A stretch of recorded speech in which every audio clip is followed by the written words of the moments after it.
தனுசு ராசி நேயர்களே, நீங்கள் எவ்வளவு தான் தைரியமாக காட்டிக்கொண்டாலும் கூட ஒரு சில நேரங்களில் உங்கள் எண்ணங்களை உங்களை சிக்க வைத்து தேவையற்ற பயங்களை நீங்கள் தான் மனதில் போட்டு குழப்பி கொண்டு இருக்கிறீர்கள்.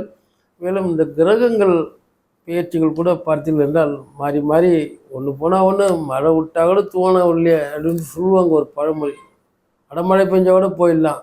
அந்த மாதிரி ஒரு சின்ன சின்ன நிகழ்ச்சிகள் கூட உங்களை தடுமாற வைக்கும்.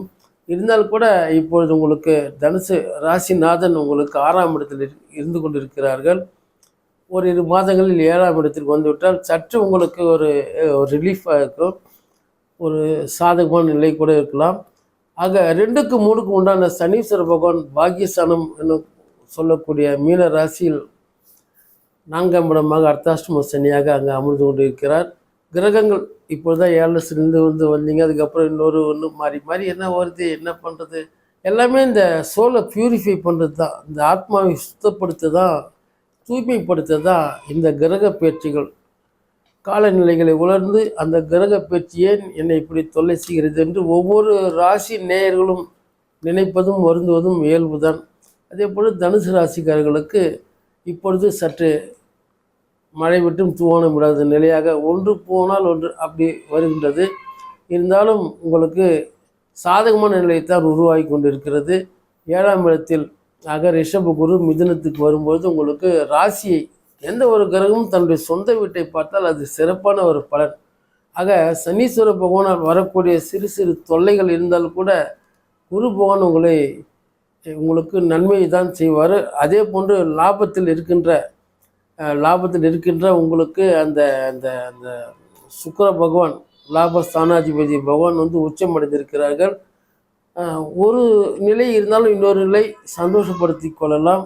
அதே போன்று உங்களுக்கு மற்ற கிரக நிலைகளும் விரயஸ்தானத்துடைய அதிபதி பார்த்தீங்கன்னா 6ஆம் இடத்தில் இருக்கார், அவர் 7ஆம் இடத்துல மிதுனத்தில் இருக்கார். அங்கே எல்லாமே செலவும் வரும் வரவும் வரும்.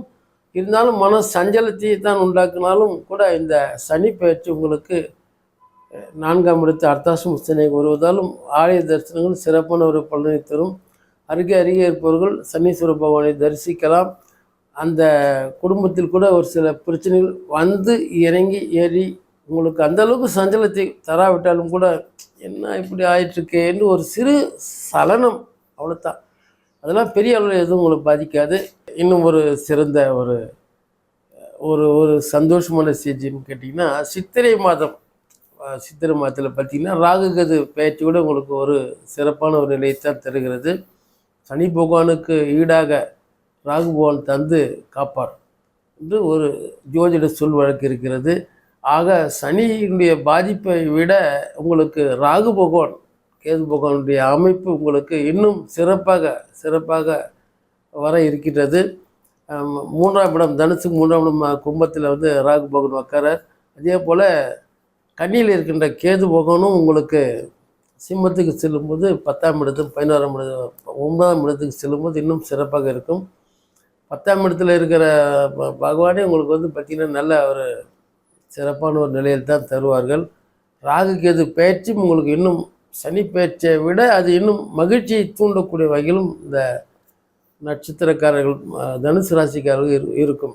அது முதல் தரமான ஒரு அதிர்ஷ்டசாலி சனி பயிற்சிக்கு முதல் தரமான அதிர்ஷ்டசாலி புரோட நட்சத்திரம் தான்.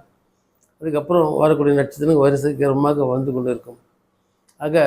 எல்லாமே சிறப்பாக இருக்கும். குடும்பத்தில் இருக்கிற பிணக்குகள் ஒழியும், மற்ற சூழ்நிலைகள் நல்லாக இருக்கும். குழந்தையே இல்லைன்னு சொல்லக்கூடிய அந்த தனுசு ராசி நேயர்கள் அவர்கள் குடும்பத்தில் மழலை செல்வங்கள் நிறைய வரும். அந்த கிரக மாற்றங்கள் காரணமாக குடும்பத்தில் குதூகலம், மகிழ்ச்சிகள், சந்தோஷங்கள் வரும்.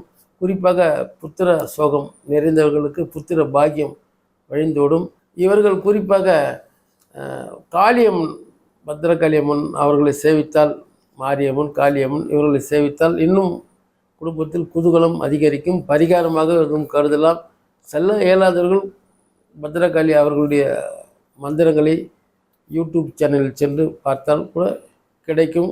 அதை ஒலிக்க செய்தால் கூட மன நிறைவு நடக்கும்.